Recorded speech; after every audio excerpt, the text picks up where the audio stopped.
सेहत के हवाले से आपने एक जुमला सुना होगा, हेल्थ इज़ वेल्थ, जिसे आम ज़ुबान में हम कह सकते हैं कि सेहत एक दौलत है। एक ऐसी छोटी सी मखलूक ने अफजाइश पाई है जो आपको मौत तक ले जा सकती है। अभी तक तो आप जान ही चुके होंगे कि मैं डेंगू के बारे में बात कर रही हूँ। रिपोर्ट मिली है उसके मुताबिक 4000 से ज़ायद मरीज जो हैं वो इस वबा का शिकार हो चुके हैं। अस्सलाम वालेकुम, मैं हूँ आपकी मेज़बान बिस्मा इनाया।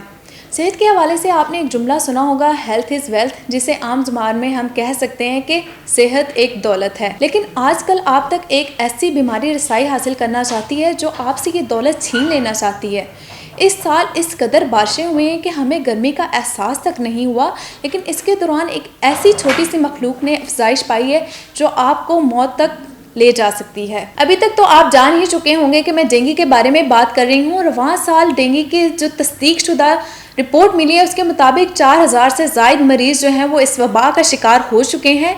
इसके अलावा पंजाब भर में अभी भी डेंगू की जो अमराज की तादाद है वो बढ़ती ही जा रही है, जबकि रवां साल लाहौर में 1736 तस्दीक शुदा रिपोर्ट डेंगू अमराज की आ चुकी हैं। डेंगू के बढ़ने की एक सबसे बड़ी वजह जो है वो मौसमियाती तब्दीली है। आपने खुद इस दफ़ा ऑब्जर्व किया होगा कि पूरे साल में मार्च से अप्रैल में थोड़ी सी हीट वेव देखने को मिली, उसके बाद बारिशों का ऐसा सिलसिला चला है कि थमने का नाम नहीं ले रहा।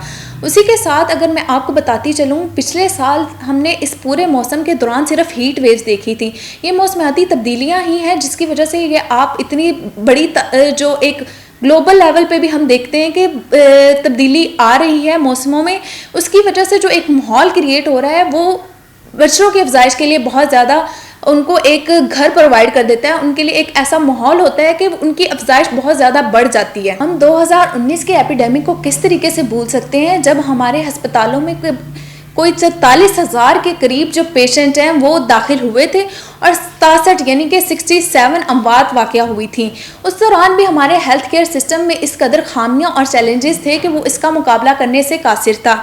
अब भी अगर खुदा न खास्ता डेंगू इस हद तक बढ़ जाता है, हमारा हेल्थ केयर सिस्टम तो कोविड-19 को हैंडल नहीं कर सका, वो इस एपिडेमिक को किस तरीके से हैंडल कर सकेगा।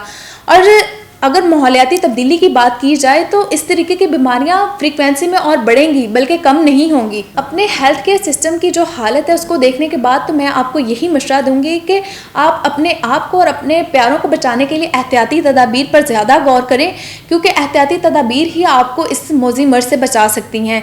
तो सबसे पहले जो आपको मशवरा दूंगी वो ये है कि मॉस्किटो रिपेलेंट का ज़्यादा से ज़्यादा इस्तेमाल करें ताकि मच्छर आपके करीब आ ही ना सके।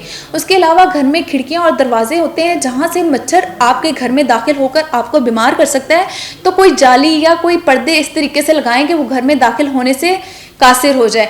उसी के साथ आपको एक और मशवरा है कि पार्क्स में मौजूद जो पानी है वो भी मच्छरों की अफजाइश के लिए एक बहुत उसको फ्रेंडली इन्वायरमेंट प्रोवाइड कर रहा होता है। तो हमें चाहिए कि हम अपने राइट से आगाह हों और वासा जो कि वाटर एंड सैनिटरी एजेंसी है उसको बुलाएं और पार्कों में जो पानी खड़ा है उसको ड्रेन करें। उसी के साथ अपने घरों में अगर आपके घर में कोई गमले या फिर कोई टायर्स वगैरह हैं जिसमें पानी मौजूद है तो उसको भी खाली करवाएं ताकि इस बीमारी से आप बच सकें। अपने आप को नहीं, अपने प्यारों को भी इस बीमारी से बचाएं। अगर ये बात अस्पतालों तक पहुंच जाती है तो अपने खराब हेल्थ केयर सिस्टम को देखने के बाद हम ये अंदाज़ा लगा सकते हैं कि हम सेहत जैसी दौलत को गंवा बैठेंगे। इसी के साथ मुझे दीजिए इजाज़त। अल्लाह हाफिज़।